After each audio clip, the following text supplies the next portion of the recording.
Hello guys, नमस्कार, प्रणाम। मैं निर्भय सर एक बार फिर से आप लोग सभी का हम अपने ऑनलाइन प्लेटफॉर्म ईडू फाइबर पे स्वागत है।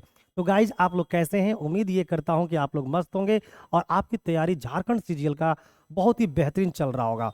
अब मात्र आपके पास 20 दिन बचे हुए हैं और 20 दिन में आपको पूरा सब्जेक्ट को क्या करना है, रिवाइज करना है। और ऐसे में मैं रिवाइज करवाने के लिए आ चुका हूँ आपके लिए जियोमेट्री का टॉप 20 क्वेश्चन लेकर आज मैं बताने वाला हूँ। हो सके तो मैं 20 से भी ज्यादा क्वेश्चन करवा दूं, क्योंकि पिछला दिन भी मैं आपको ज्योमेट्री का क्लास करवा दिया था। आज मैं बेहतरीन चीजें आपको बताने वाला हूं और 20 क्वेश्चन लूंगा, 20 कॉन्सेप्ट आपको बताऊंगा, ताकि आप अगर ज्योमेट्री का क्वेश्चन अगर आपको मिले झारखंड सीजीएल एग्जाम में तो यहां से छूटकर जानी नहीं चाहिए। ये उम्मीद के साथ आज की क्लास को क्या करते हैं, स्टार्ट करते हैं। क्लास को शुरू से अंत तक देखिएगा ताकि आप क्लास की हर एक कॉन्सेप्ट को बेहतरीन तरीके से समझ पाओ। तो चलिए, ना लेट करते हैं ना वेट करते हैं, सीधे क्लास को स्टार्ट करते हैं। और जितने लोग हमारे साथ पहली बार जुड़े हैं, आराम से पहले क्लास को देखिएगा, उसके बाद आपको लाइक सब्सक्राइब और क्या करना है, शेयर करने की कोशिश करना है। तो स्टार्ट करते हैं। ये पहला क्वेश्चन क्या कह रहा है, आइए सबसे पहले देखते हैं।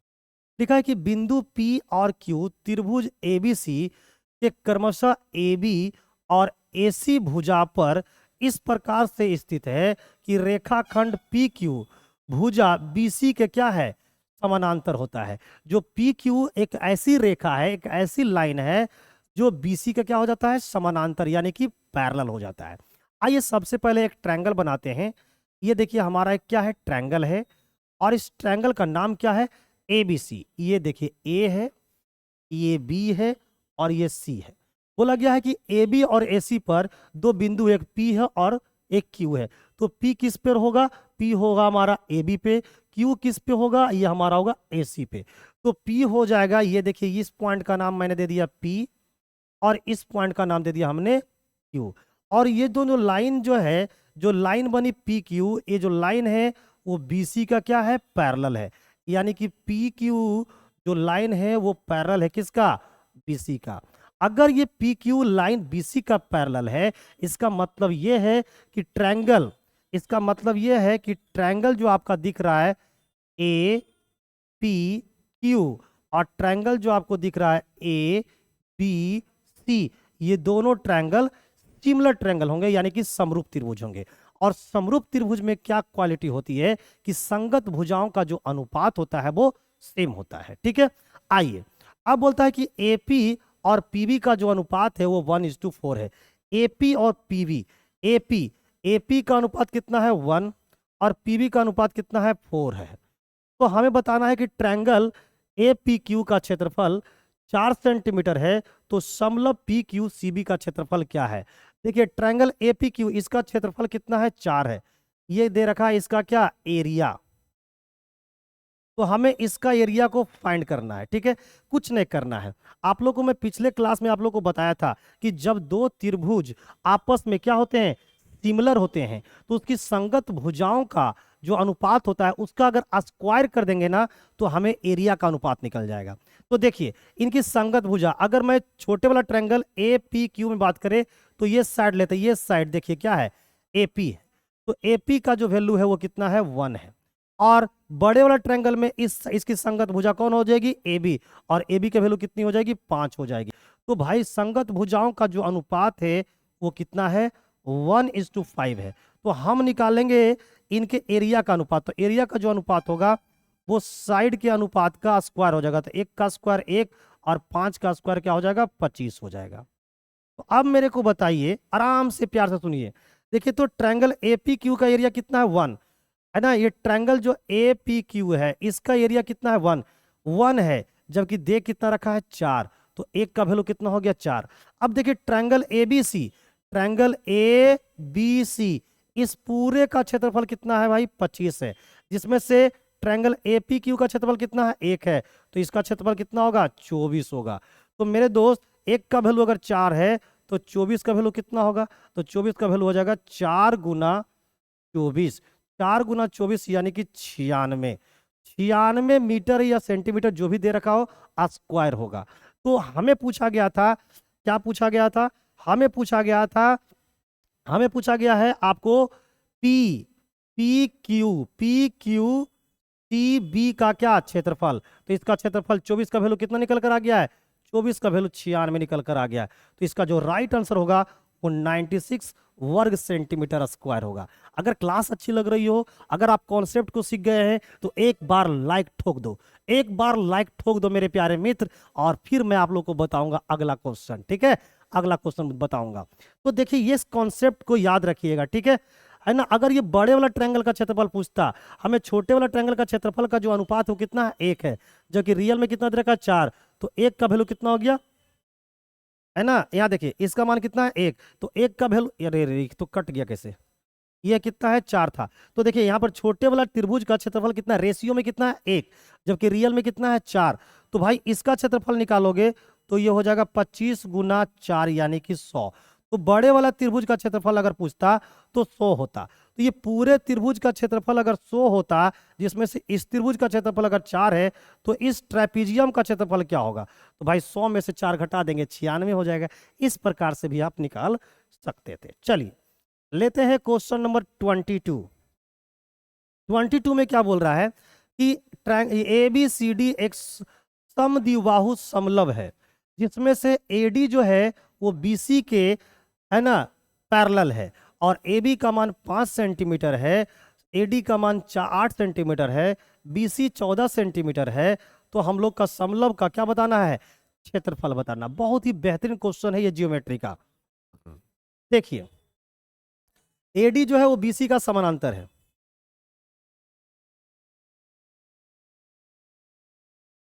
ये देखिए ये ए है, ये डी है, ये बी है, और ये सी है, एक समलव चतुर्भुज है। और एडी जो है ना, एडी जो है वो आपके समानांतर है किसका, बीसी का। अब एडी की जो लंबाई है वो हमारे क्वेश्चन में दे रखा है, एडी की लंबाई कितनी है, 8 है, और भाई बीसी की लंबाई कितनी है, 14 है, एबी का मान 5 है ना, ये दे रखा है। अब हमें बताना इसका क्षेत्रफल क्या होगा। आइए मैं आपको बताता हूं।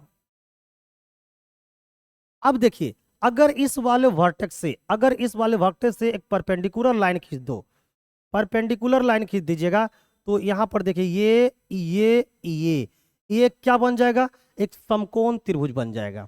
अब देखिए ये समकोण त्रिभुज बन जाएगा, ठीक है। उसी प्रकार से इधर खींच दीजिएगा तो ये भी एक समकोण त्रिभुज बना लेगा। अब आपको बताओ अगर यहां से यहां की लंबाई 8 है, तो ये भी लंबाई यहां से यहां कितना हो जाएगा, 8 हो जाएगा, ये 8 हो जाएगा। और ये क्या है, समद्विबाहु समलव है, यानी समद्विबाहु यानी कि ये वाली भुजा और ये वाली भुजा क्या है, बराबर है। तो ये 8 होगा ना, तो बाकी बचा कितना, ये टोटल यहां से यहां तक की लंबाई 14 है, जिसमें यहां से यहां तक की लंबाई 8 है। तो ये वाला लंबाई और ये वाला लंबाई दोनों को जोड़कर कितना होना चाहिए, 6 होना चाहिए। तो ये समद्विबाहु है, तो ये भी 2 भागों में बढ़ जाएगा। तो मेरे दोस्त अगर मैं इस पॉइंट को, अगर इस पॉइंट का नाम ई दे दूं और इस पॉइंट का नाम एफ दे दूं, तो बी से ई की लंबाई हो जाएगी 3 और सी से एफ की भी लंबाई हो जाएगी 3। अब देखिए ये क्या है, ये जो एक दिख रहा है आप लोग को, एक समकोण त्रिभुज है। तो भाई समकोण त्रिभुज में अगर ये लेंथ 3 है और ये लेंथ 4 है, तो ये लेंथ कितना होगा, 5 होगा। कैसे होगा ये मैं आप लोग को बता रखा हूं, ये ट्रिपलेट है ना, ट्रिपलेट की वजह से होता है, या फिर आप पाइथागोरस प्रमेय का इस्तेमाल करके ये निकाल सकते हैं। अब हमें निकालना है इसका क्षेत्रफल। तो भाई ये बताइए इसका एरिया क्या होता है, इसका एरिया होता है half into sum of parallel side, sum of parallel side into में ऊंचाई होता है, इनटू में ऊंचाई होता है। अब बताइए half sum of parallel side, तो पैरेलल साइड ये कितना है, 8 है, और ये कितना है, 14, तो सम करेंगे तो कितना हो जाएगा, 22, और उन इनटू ऊंचाई, ऊंचाई कितना निकल कर आ गया, 4, तो 4 से गुना कर दो, 2 से इसको काटेंगे 2 बार में, 22 दूना 44, तो 44 जो है सेंटीमीटर स्क्वायर इसका क्या निकल के आ जाएगा, एरिया। तो इस क्वेश्चन का जो राइट आंसर है वो 44 हो जाएगा, option number D, option number D. Next अगला क्वेश्चन की ओर बढ़ते हैं। क्वेश्चन नंबर लेंगे हम लोग 23। क्या बोल रहा है, एक नियमित द्वादशभुज, द्वादशभुज का मतलब होता है एक ऐसा बहुभुज जिसकी टोटल साइड 12 है। ये बाहरी कोनों की माप क्या होगा, देखिए कि बाहरी कोण निकालना है, यानी कि हमको एक्सटर्नल एंगल निकालना है। तो देखिए है ना। बहुभुज के एक थ्योरम, एक एक रूल याद रखिएगा, बहुभुज के आंतरिक नहीं, बाह्य कोणों का योग, बहुभुज के बाह्य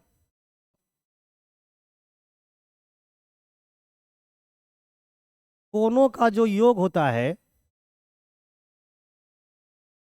कोणों का जो योग होता है, ये कुल का योग ये होता है 360 डिग्री। कितने होते हैं? 360 डिग्री होते हैं। तो भाई द्वादशभुज है, तो इसके प्रत्येक बाह्य कोण कितना होगा? तो प्रत्येक जो बाह्य कोण होंगे वो क्या होंगे भाई? तो कुल होते हैं योग कितना? 360। और इसमें टोटल भुजा कितने होंगे? द्वादश भुज का मतलब होता है कुल भुजा कितना है? 12। तो 12 भुजाओं के जो बाह्य कोणों का योग होगा वो कितना होगा भाई? 360 होंगे। तो प्रत्येक बाह्य कोण कितने होंगे? 312 से डिवाइड कर दो, तो 12 तिया 36 यानी 30 डिग्री। तो बाह्य कोण जो होंगे प्रत्येक वो 30 डिग्री का होंगे। राइट आंसर हो जाएंगे ऑप्शन नंबर आपके डी हो जाएंगे। ठीक है ना। तो याद रखिएगा कि किसी भी कोई भी अगर रेगुलर पॉलीगन है, अगर वो रेगुलर पॉलीगन है तो भाई उस बहुभुज का सभी बाह्य कोणों का जो योग होते हैं वो हमेशा 360 होते हैं, हमेशा, चाहे कोई भी रेगुलर पॉलीगन क्यों ना हो। ठीक है ना। तो याद रखिएगा। तो यहाँ पर 12 भुजाओं वाले पूछ रहा है, तो 12 से डिवाइड कर दिए तो हर एक कोण, हर एक बाह्य कोण निकल गया कितने का? तो भाई आपको 30 डिग्री का। क्वेश्चन नंबर 24, क्वेश्चन नंबर 24 में बोल रहा है कि ट्रायंगल पी क्यू आर कोण क्यू पर समकोण है। किस पर समकोण है? क्यू पर समकोण है। एक ट्रायंगल है पी क्यू आर, ठीक है ना, जो क्यू पर समकोण है। ये क्यू है, तो ये मान लीजिए पी है, ये क्यू है और ये आर है। क्यू पर क्या है? समकोण है। क्लियर कर दिया। समकोण करने का मतलब है कि क्यू पर बन रहा होगा 90 डिग्री का कोण। कहता है यू एस उसकी ऊंचाई है। क्यू जो है, क्यू और एस जो है उसकी ऊंचाई है। तो ये क्यू है और इधर खींच दिए एस, और ये क्या है? इस ट्रायंगल की ऊंचाई है। और ये क्यू है तो ये हमारा क्या हो गया? एस हो गया। ठीक है। पी क्यू 4√13 सेंटीमीटर है। पी क्यू का जो लेंथ है वो 4√13 है। 4√13 ये पी क्यू का लेंथ है। ठीक है ना। पी एस 8 है, पी एस 8 है। और एस आर की लंबाई क्या होगी? इसकी लंबाई हमको निकालना है। एस आर की लंबाई क्या करनी है? मुझे निकालनी है। आइए कितने बेहतरीन तरीके से इसको हम लोग निकाल सकते हैं।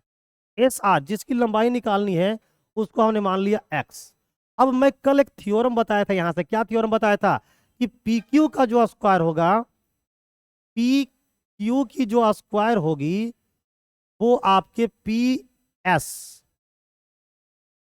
इंटू एस आर के गुणनफल के बराबर होता है।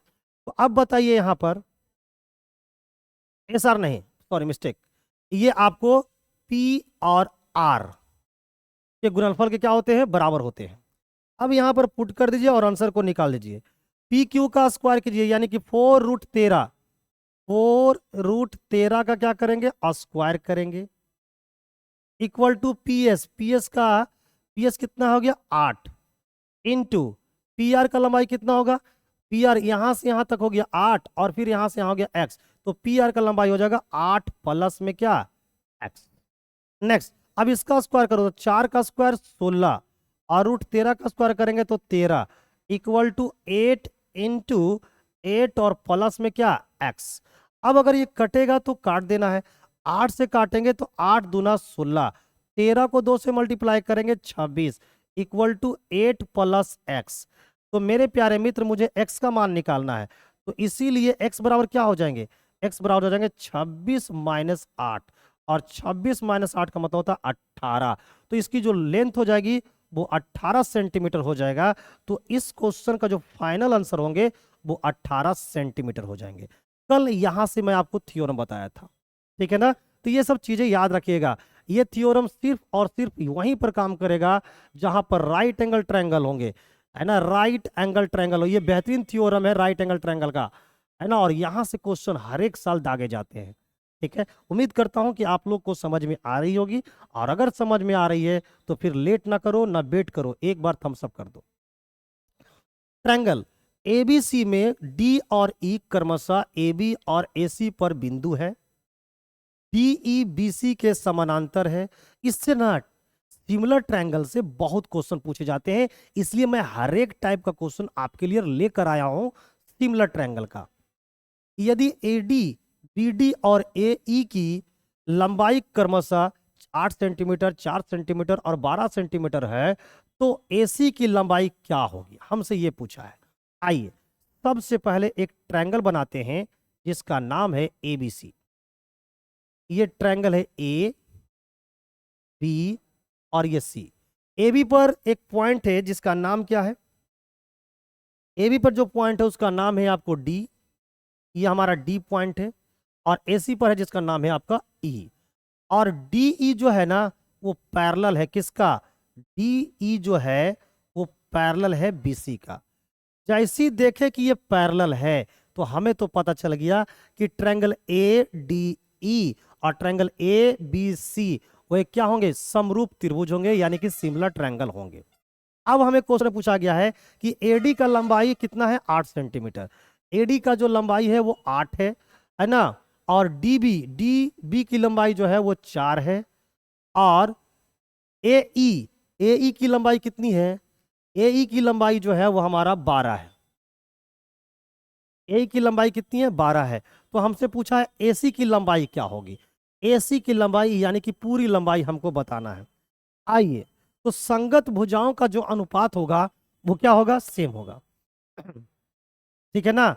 ए यहां से देखो, ए से डी की लंबाई 8 है, डी से बी की लंबाई 4 है, और ए से ई की लंबाई 12 है। तो हमें बताना है कि आपको, हमें ए सी की लंबाई पूछा, ए से सी तक की लंबाई क्या होगी। तो आप जरा सा प्यार से देख लो मेरे प्यारे मित्र, ये दोनों ट्रायंगल कैसे हैं, सिमिलर है। ट्रायंगल ए डी ई, यहां देखिए ट्रायंगल ए डी ई और ट्रायंगल ए बी सी, ये दोनों ट्रायंगल क्या है, सिमिलर है। तो इसकी संगत भुजाओं का अनुपात भी क्या होगा, सेम होगा। ठीक है, तो भुजा का अनुपात निकाल लो, यानी कि साइड का अनुपात निकाल लो। तो ए बी का, ए डी ई का साइड कौन, ए डी का लेते हैं हम लोग, A D. Triangle A D E का भुजा हमने लिया ए डी।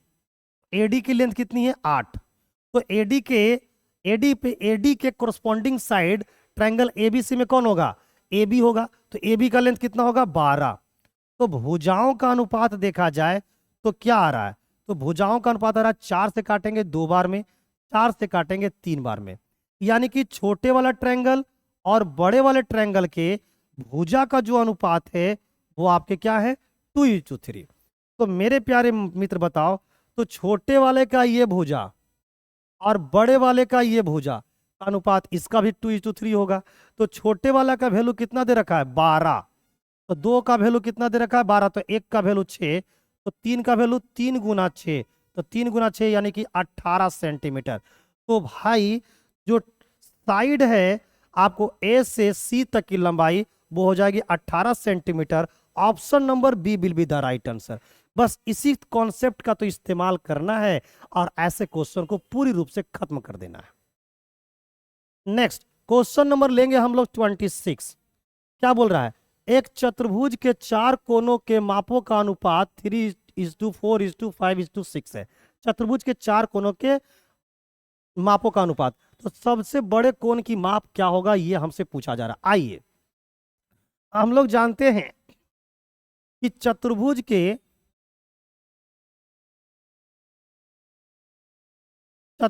चारों कोना का योग, चतुर्भुज के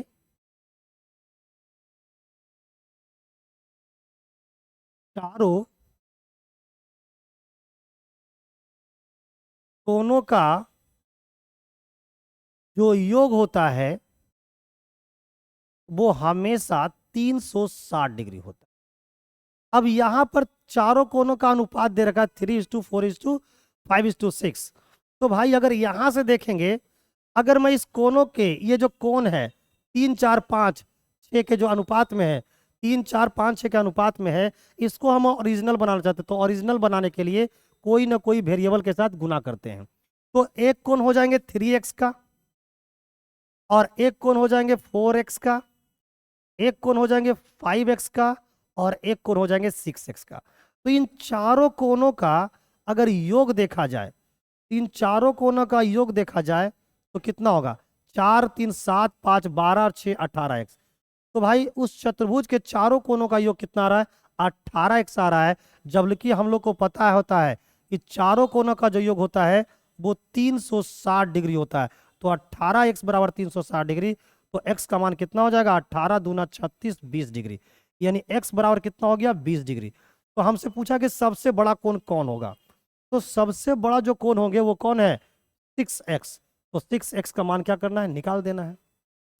तो यहां पर आपको x का मान पुट कर देना है। तो 6 और गुने का हो जाएगा 20, तो 6 गुना 20 हो जाएगा 120 डिग्री। यानी उस चतुर्भुज का जो सबसे बड़ा कोण होगा वो आपके 120 डिग्री का होगा। राइट आंसर हो जाएंगे option number A.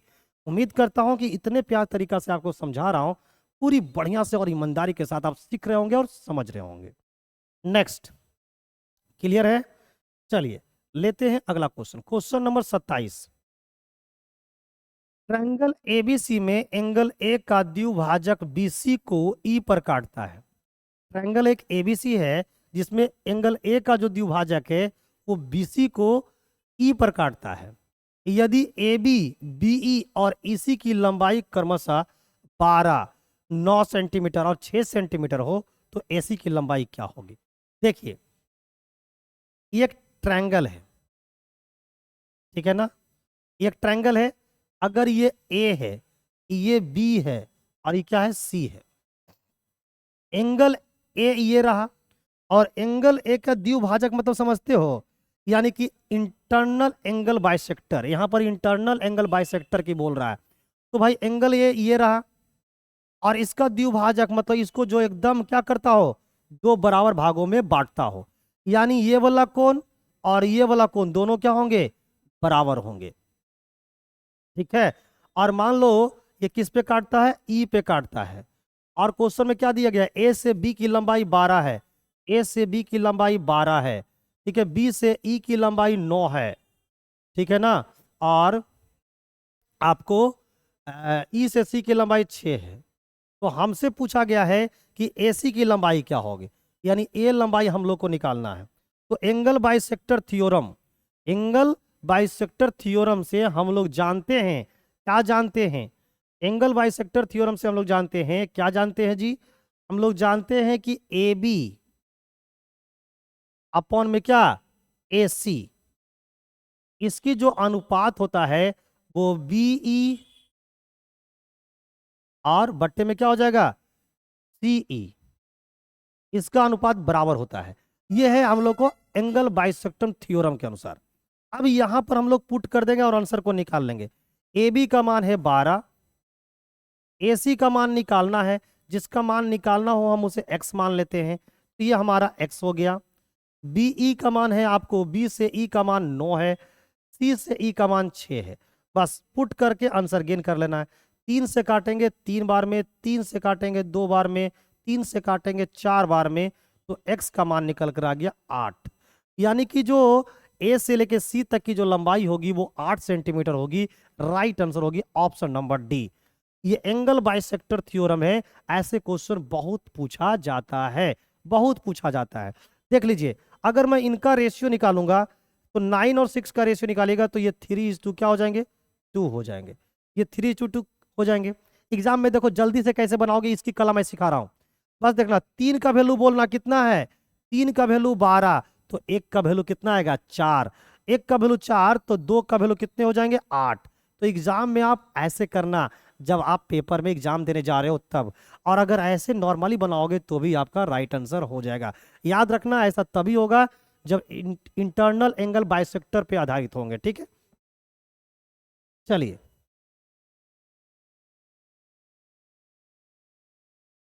Question number 28।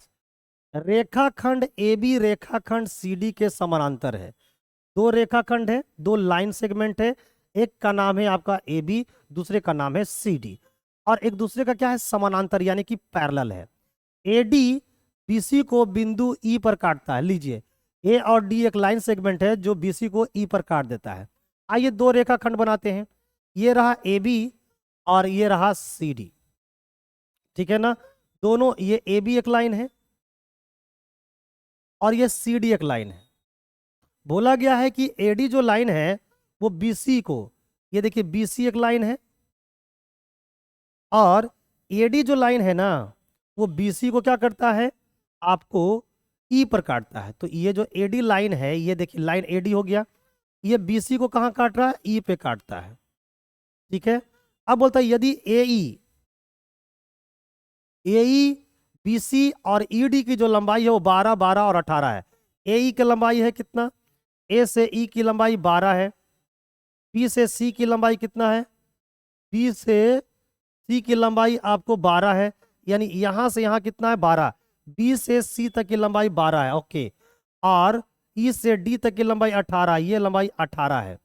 तो बोलता है इसी की लंबाई क्या होगा, तो अगर इसकी लंबाई को x मान ले और b से c तक की लंबाई अगर 12 है तो b से e तक की लंबाई हो जाएगा 12 माइनस एक्स। अब बताइए जरा से ये चीज देखिए, यहां पर आप क्या देखें, यहां पर हम लोग देख रहे हैं कि ए बी जो लाइन सेगमेंट है वो सी डी का क्या है, समानांतर। अगर ये लाइन सेगमेंट, अगर A B line segment C D के समानांतर है तो ये दोनों त्रिभुज जो आपको दिख रहे हैं, आपको तो ये दोनों जो त्रिभुज आपको दिख रहे हैं, एंगल ए आपको बी और ई, ट्रायंगल ट्रायंगल ए बी और कौन, ई, ट्रायंगल ए बी लिए हैं तो यहां से हो जाएगा डी सी और ई, डी सी और ई, ये दोनों ट्रायंगल आपस में क्या होंगे, सिमिलर ट्रायंगल होंगे। और अगर सिमिलर ट्रायंगल होंगे तो इसके कॉरस्पॉन्डिंग साइड का जो अनुपात होगा वो क्या होगा, बराबर होगा। ये आप लोग को पता है, कॉरस्पॉन्डिंग साइड का जो अनुपात का रेशियो होगा वो हर रेशियो क्या होंगे, बराबर होंगे। तो अब बताइए यहां पर देखिए, इस ट्रायंगल से लीजिए कौन सा, देखिए यहां पर इस कोण का सामने, इस कोण के सामने वाला भुजा कौन है, ए ई। तो अगर हम इन साइड में इसके भुजा के सामने, अगर इस वाले कोण के भुजा के सामने हम लोग लेते ए ई की लंबाई कितना है, 12। तो भाई इसके इसके इसके सेम कोण कौन होगा, ये वाला कोण होगा सेम, तो इसके सामने वाला क्या हो गया, 18। तो अगर इन दोनों का अनुपात निकालिएगा तो संगत भुजाओं का अनुपात निकल जाएगा।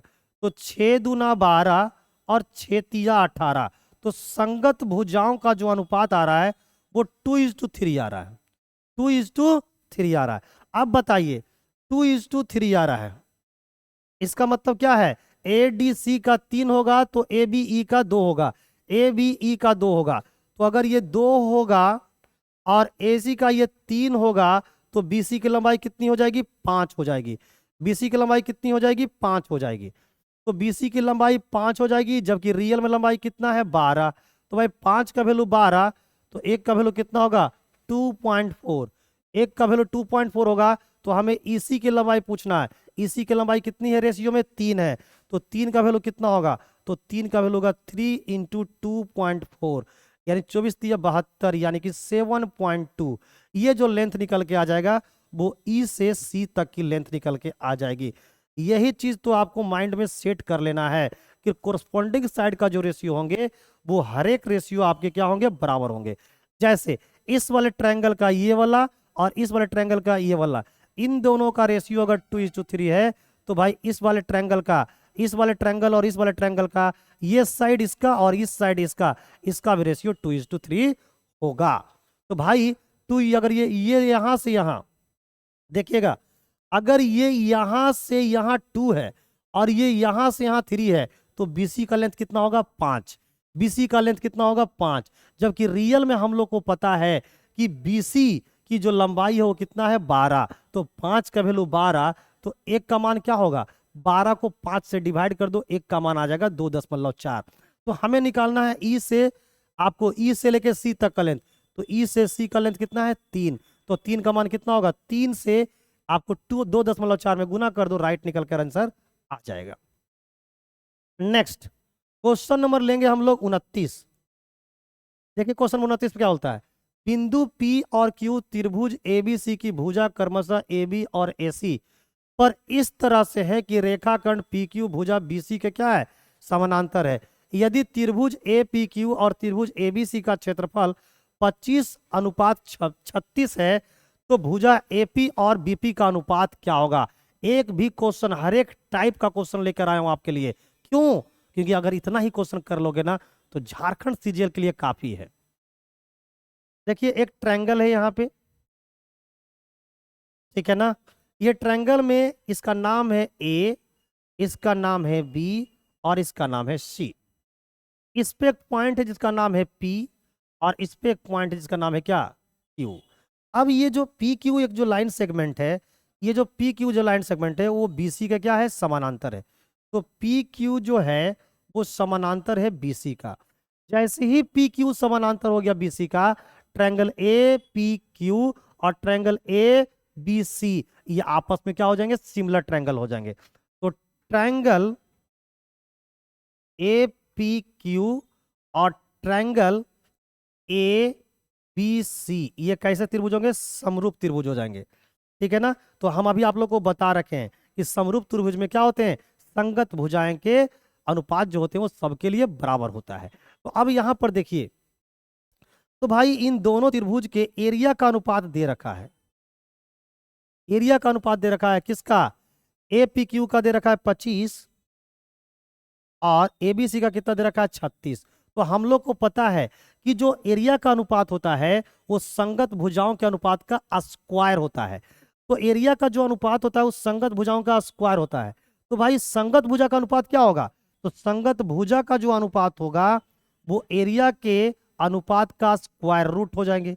तो इसका स्क्वायर रूट कर दोगे तो भाई उनके संगत भुजाओं का अनुपात निकल जाएगा। तो 25 का स्क्वायर रूट 5 और 36 का स्क्वायर रूट 6।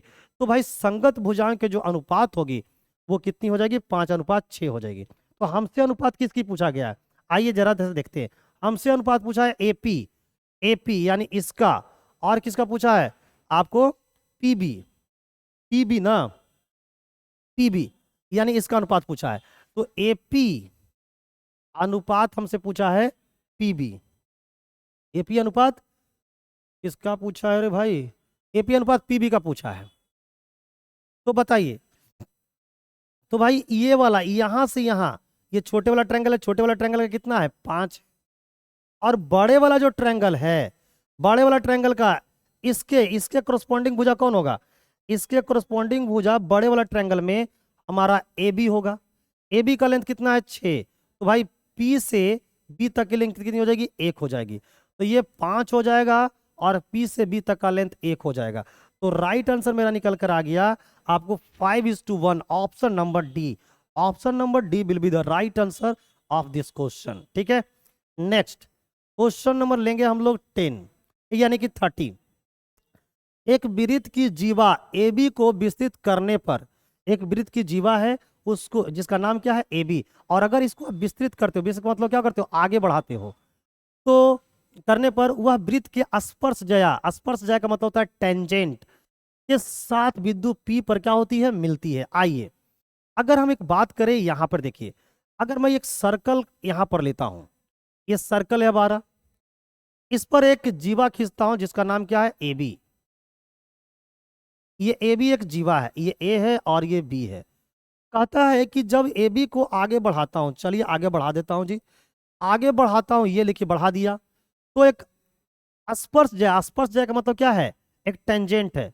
अब टेंजेंट ये देखिए रहा, इस टेंजेंट के साथ यहां पर मिलता है जिसका नाम क्या है, बिंदु पी पर मिलता है।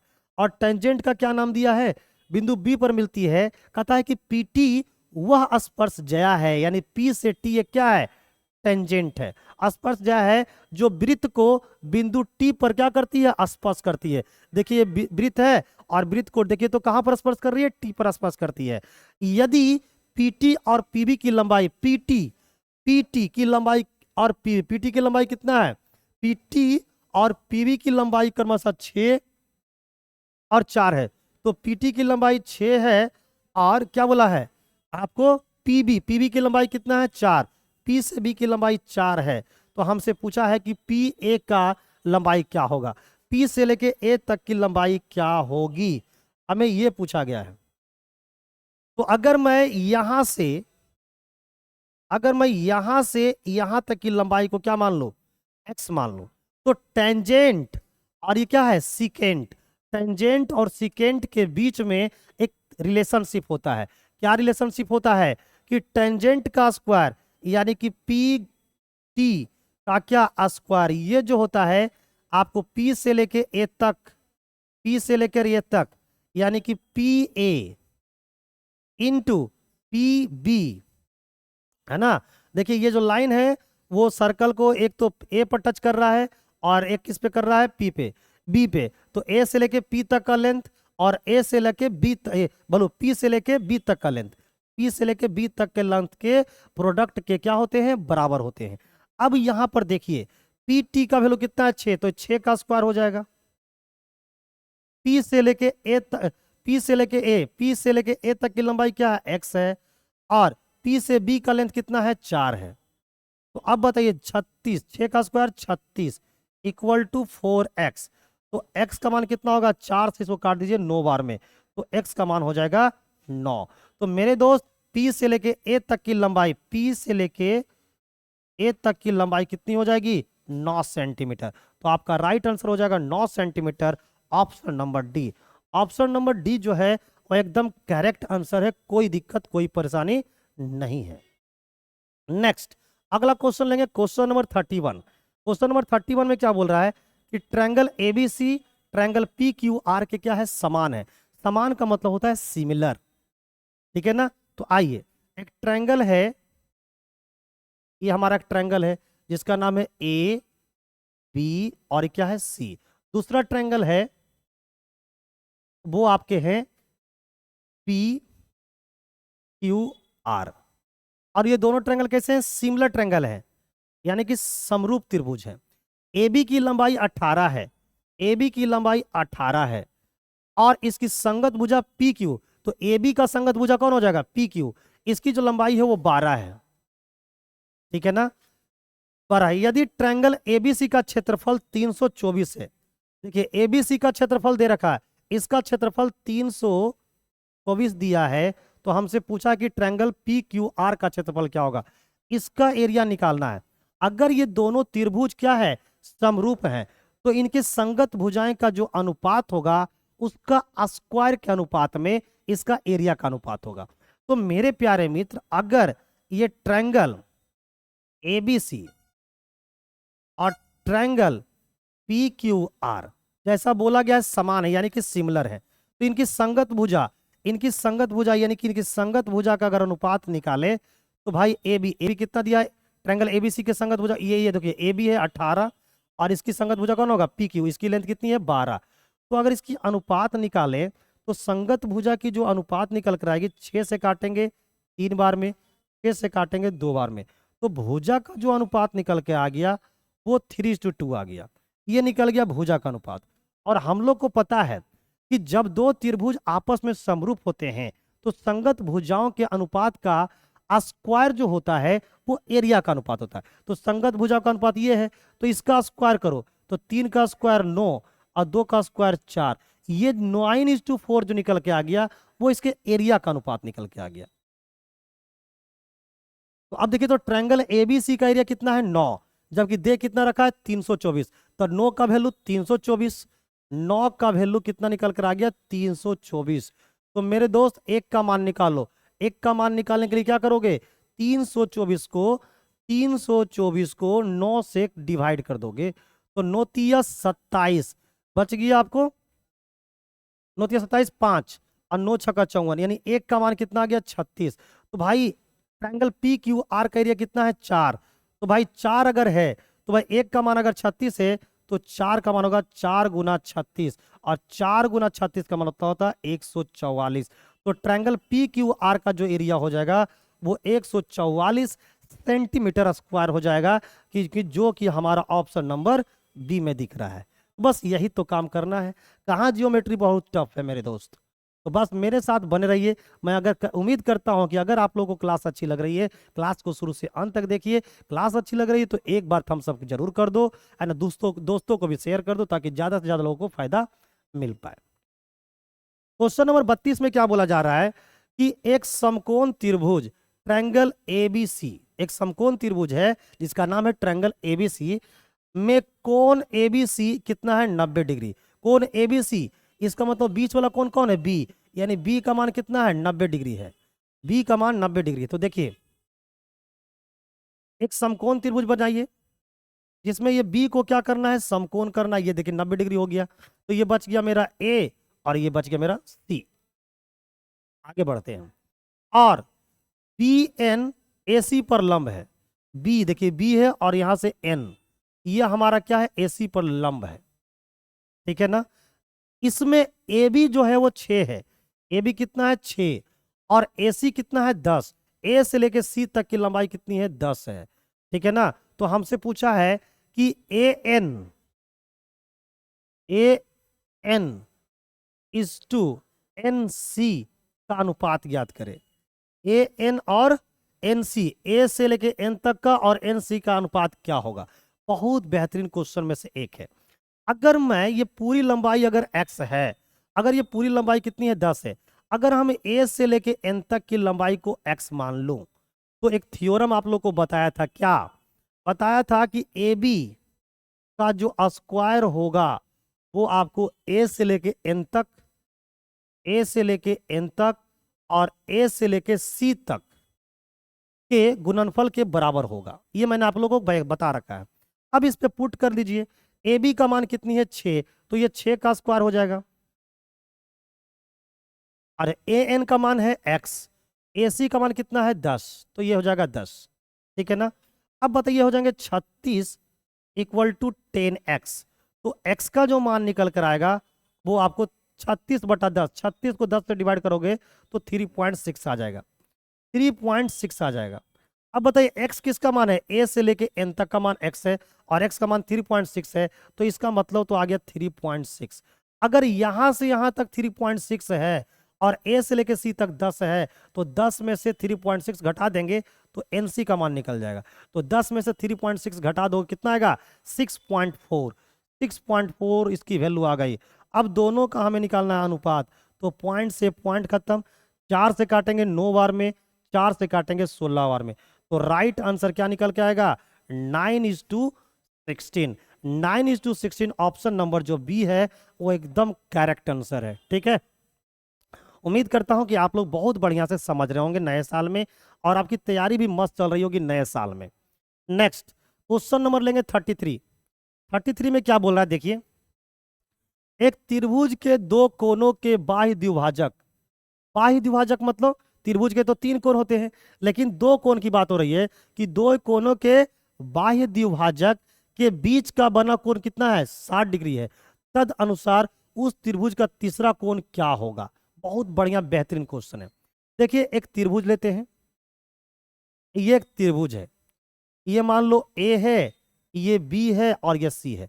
तो त्रिभुज के तो 3 कोण होते हैं जिसकी दो क्या बोला 2 कोनों के बाह्य द्विभाजक। तो मान लो एक कोण ये बाह्य कोण हो गया इसका और ये बाह्य कोण इसका हो गया।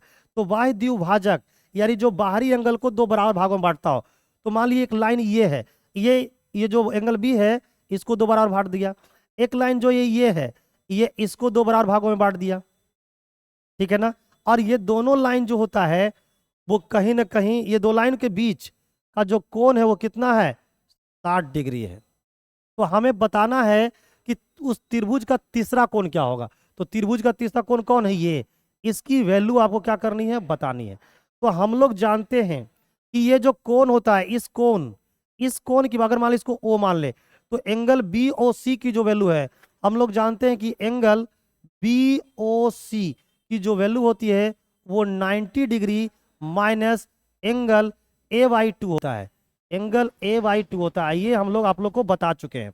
अब इस पे पुट करो तो भाई एंगल बी ओ सी का मान कितना है 60 डिग्री है, इक्वल टू 90 डिग्री, है ना, माइनस एंगल ए बाई क्या हो जाएगा 2।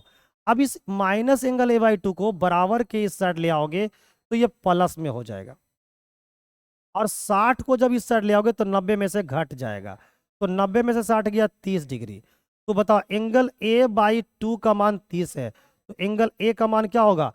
30 गुने का कितना हो जाएगा? 2, और 30 गुने का 2 कितना होता है? 60 डिग्री। तो त्रिभुज के तीसरा कोण जो ए है उसका मान हो जाएगा 60 डिग्री। यानी राइट आंसर हो जाएगा option number C. Option number जो सी है वो एकदम करेक्ट आंसर है। ठीक है, नेक्स्ट क्वेश्चन नंबर 34। 4 सेंटीमीटर त्रिज्या वाले दो एक समान वृत्त, देखिए 4 सेंटीमीटर त्रिज्या का एकदम दो एक समान वृत्त है। अब बताओ, यानी उसका भी रेडियस 4 होगा, इसका भी रेडियस 4 होगा। जब दोनों का रेडियस 4 है, सेम है, तो वृत्त भी क्या होगी? समान लेंथ की होगी। एक दूसरे को इस तरह काटते हैं कि प्रत्येक वृत्त एक दूसरे के केंद्र पर से ही गुजरता है। तद अनुसार उसकी उभयनिष्ठ जीवा की लंबाई क्या होगी? तो दोनों का जो कॉमन कोड होगा उसकी लंबाई क्या होगी? देख लीजिए, ये एक वृत्त है और दूसरी जो वृत्त है एकदम सेम लंबाई की है, लेकिन ये दोनों वृत्त एक दूसरे के केंद्र से गुजरते हैं। तो इस वृत्त का सेंटर मान लो यहाँ पर है और इस वृत्त का सेंटर मान लो यहाँ पर है। देखो दोनों वृत्त क्या कर रहे हैं? एक दूसरे के केंद्र से गुजर रहे हैं। अब जरा सा मेरी आवाज जा रही है तो जरा पानी पी लेते हैं, आप लोग तब तक ट्राई कीजिए।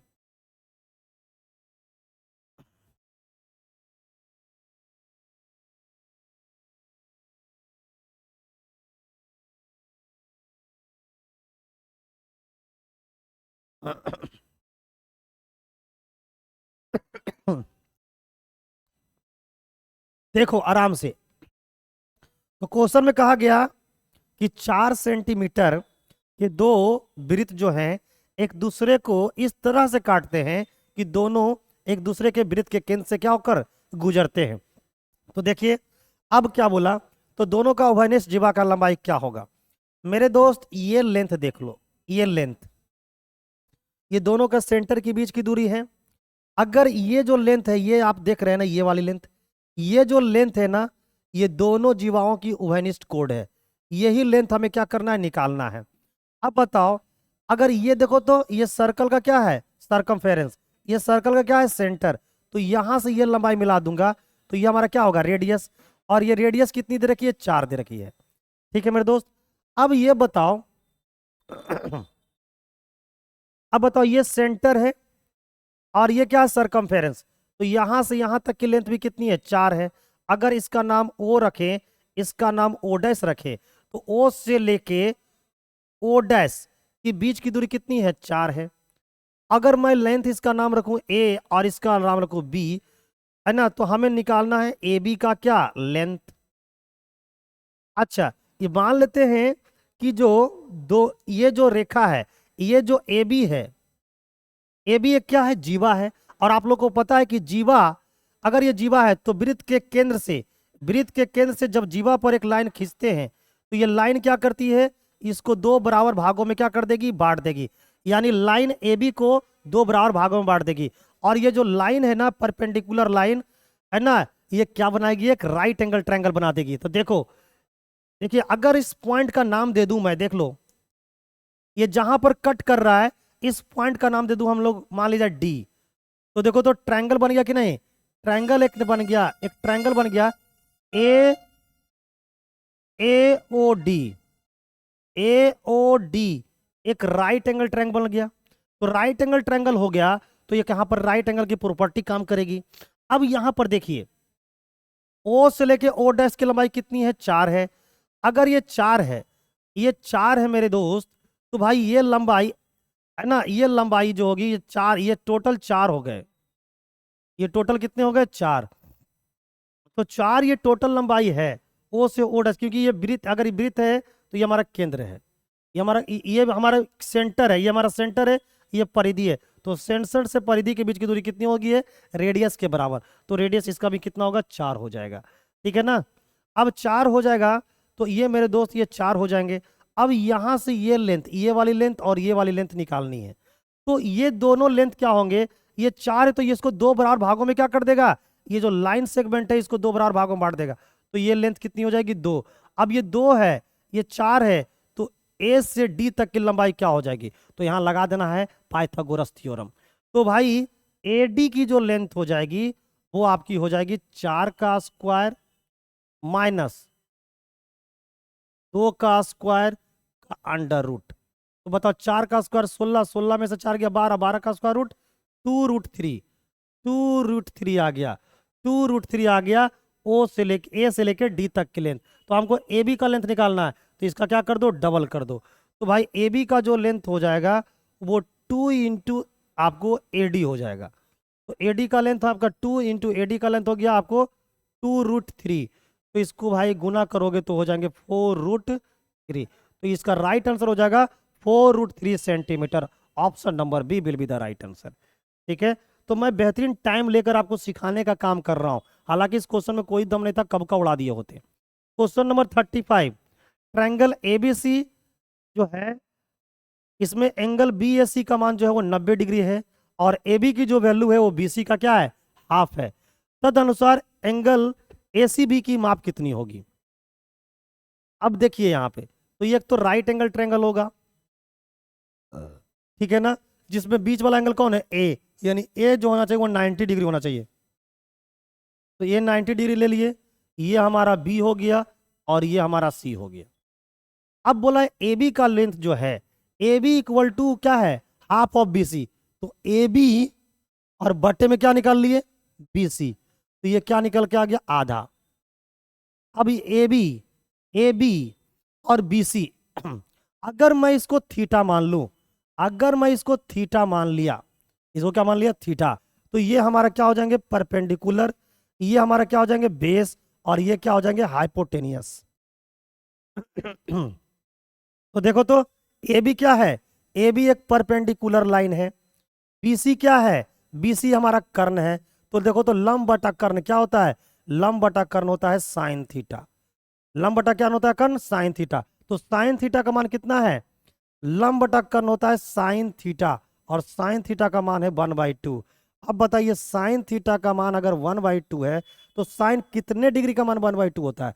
तो आप बोलिएगा सर साइन 30 डिग्री का मान भाई 1/2 होता है। साइन से साइन खत्म, तो थीटा का मान कितना हो गया, 30 डिग्री। अब हम थीटा किसको माने हैं, एंगल सी को।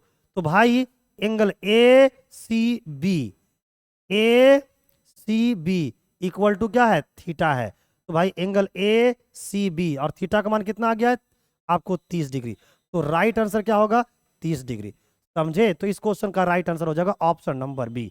Option number B will be the right answer of this question.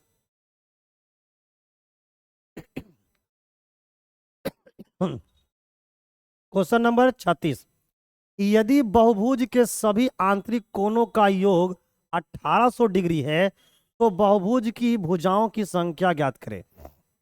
आइए, तो बहुभुज के आंतरिक कोणों का योग का फॉर्मूला मैंने पिछले क्लास में बता दिया था, क्या होता है, आइए आज फिर बता देता हूं।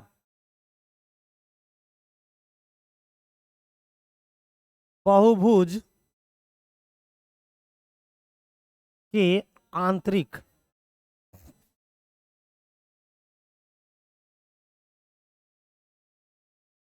आंतरिक कोणों का जो योग होता है,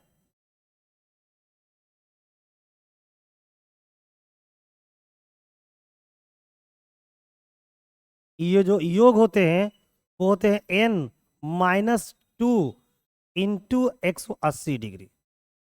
ये होता है बहुभुज के आंतरिक कोणों का योग।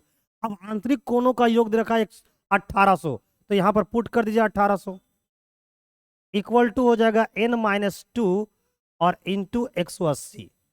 अब क्या करना है, 180 से 1800 को काट दो, तो ये कट जाएंगे कितने बार में, 10 बार में।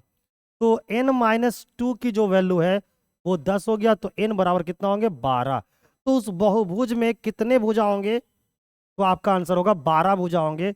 ऑप्शन नंबर जो है आपका एक क्लियर आंसर हो गया। ठीक है, उम्मीद करता हूं कि आप बहुत आराम से सीख रहे होंगे और क्लास को शुरू से अंत तक देख रहे होंगे। क्वेश्चन नंबर 37, एक वृत्त की जीवा की लंबाई 8 सेंटीमीटर और उसके केंद्र तथा जीवा की लंबवत दूरी 3 सेंटीमीटर, तो तदनुसार वृत्त की त्रिज्या कितनी होगी?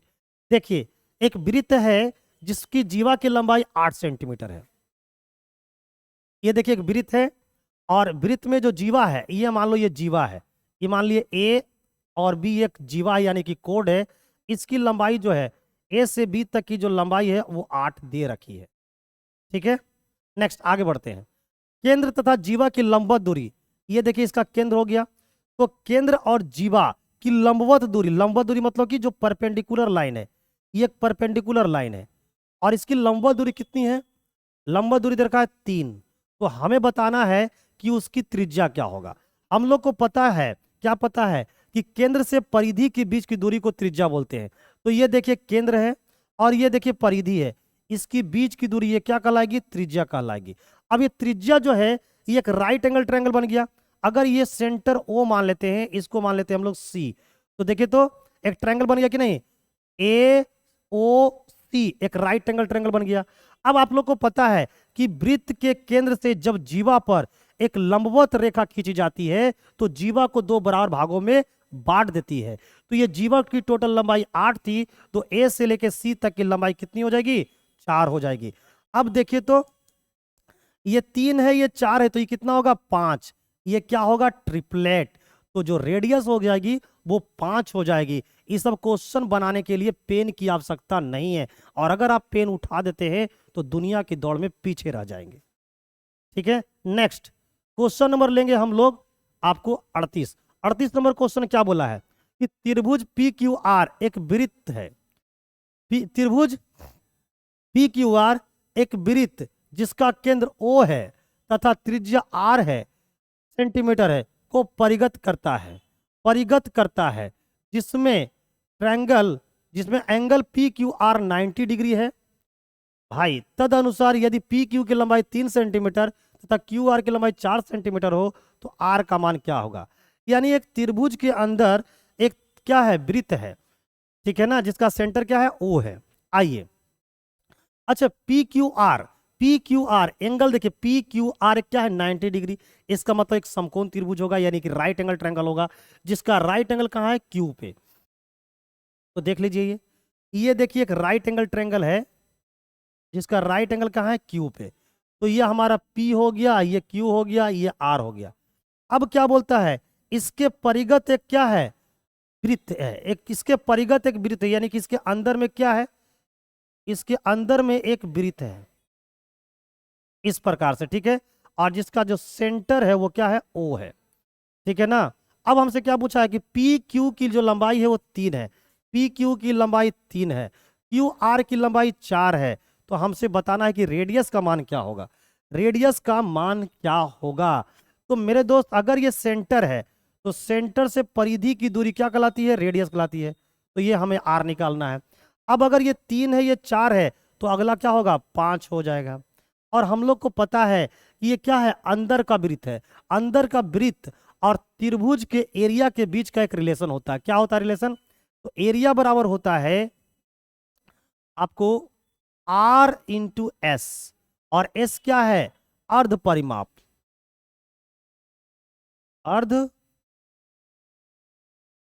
एस क्या है मेरे दोस्त? अर्ध परिमाप।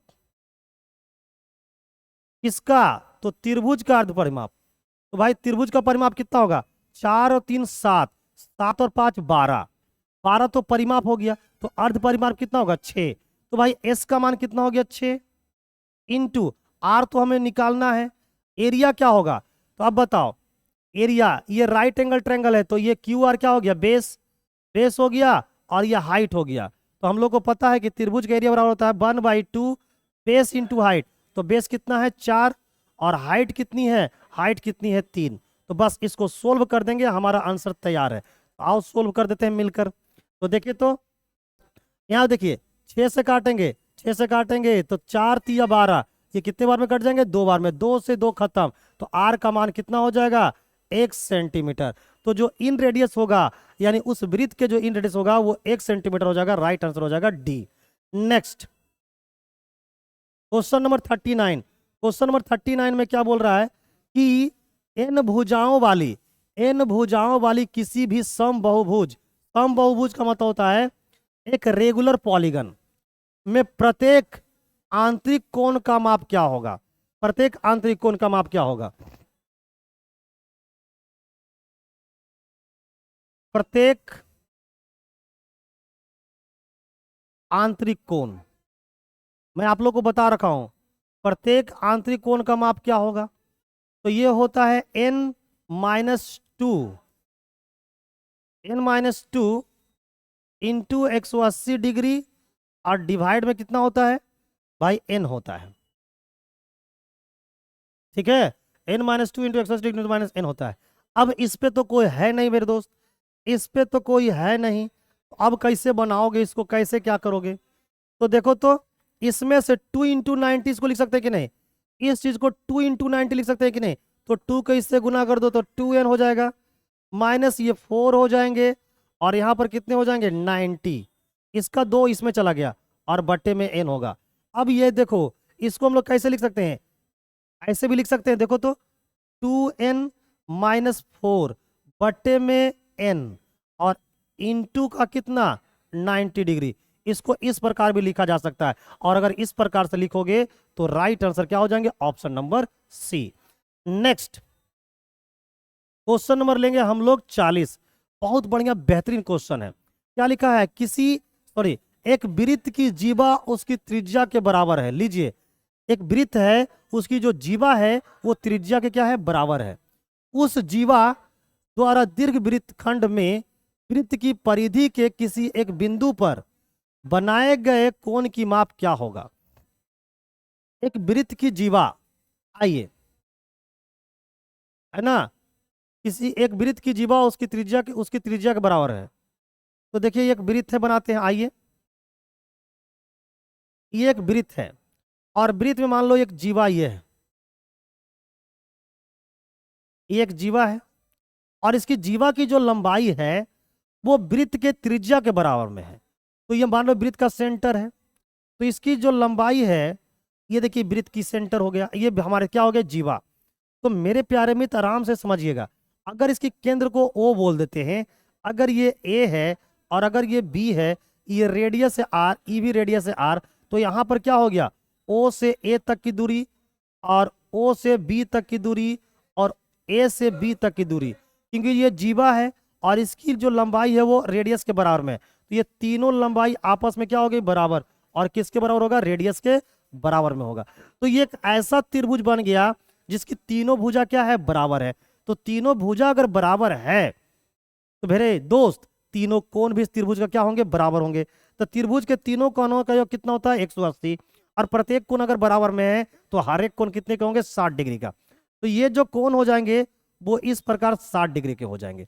बोलता है दीर्घ वृत्त खंड में, तो दो वृत्त खंड है, एक तो वृत्त खंड मेरा ये वाली है, ये एक मेरा ये वृत्त खंड हुआ, और दूसरा हो गया इसके ऊपर वाला। तो दीर्घ वृत्त खंड में बोलता है किसी बिंदु पर, मान लो यहां पर, ठीक है ना, दीर्घ वृत्त खंड में किसी बिंदु पर बनाए गए कोण का माप क्या होगा? ये कोण हमें निकालना है। तो देखिए कोण का माप क्या होगा? तो भाई देखिए, एक ही वृत्त, देखो एक ही चाप के द्वारा, ये देखो ये चाप है, ये आर्क है, एक ही चाप के द्वारा वृत्त के परिधि पर जो बनाए गए कोण होते हैं, वृत्त के परिधि पर जो बनाए गए कोण होते हैं वो वृत्त के केंद्र पे बनाए गए कोण का आधा होते हैं। तो इसका जो मान होगा वो 60 के आधा हो जाएगा। तो 60 के आधा यानी कि कितना हो जाएगा? 30 डिग्री। तो राइट आंसर कितना हो जाएगा? 30 डिग्री हो जाएंगे। तो आप लोग को कमेंट करके बताना है मेरे दोस्त, आप लोगों को कमेंट करके बताना है कि आज की क्लास कैसी लगी। मैं आपको ज्योमेट्री पूरी रूप से क्या कर दिया हूं? खत्म कर दिया हूं। अगर और भी क्लास चाहिए तो कमेंट करके बताना, मैं आपको जरूर पढ़ाऊंगा, आपको पूरी रूप से मदद करूंगा। फिलहाल आप लोग कमेंट करके बताइए कि आज की क्लास कैसी लगी। अगर क्लास अच्छी लगी है तो वीडियो को शेयर जरूर करना, लाइक करना मेरे दोस्त, ताकि मेरे अंदर ऐसी शक्ति आए कि आपको और भी बेहतरीन से कॉन्सेप्ट आपको मैं बताऊं। थैंक यू गाइज, मिलते हैं अगले दिन। Thank you, bye bye. हाँ, एक बात याद रखना, अगले दिन मैं प्रॉफिट एंड लॉस करवाने वाला हूं, एक भी टाइप नहीं छोड़ेंगे, सारा टाइप कवर करेंगे मेरे प्यारे मित्र। तो बने रहना अगली क्लास के लिए। अगला क्लास का नोटिफिकेशन चाहते हो तो एक बार चैनल को सब्सक्राइब करना और बेल आइकन पे जरूर क्लिक करना। Thank you, bye bye.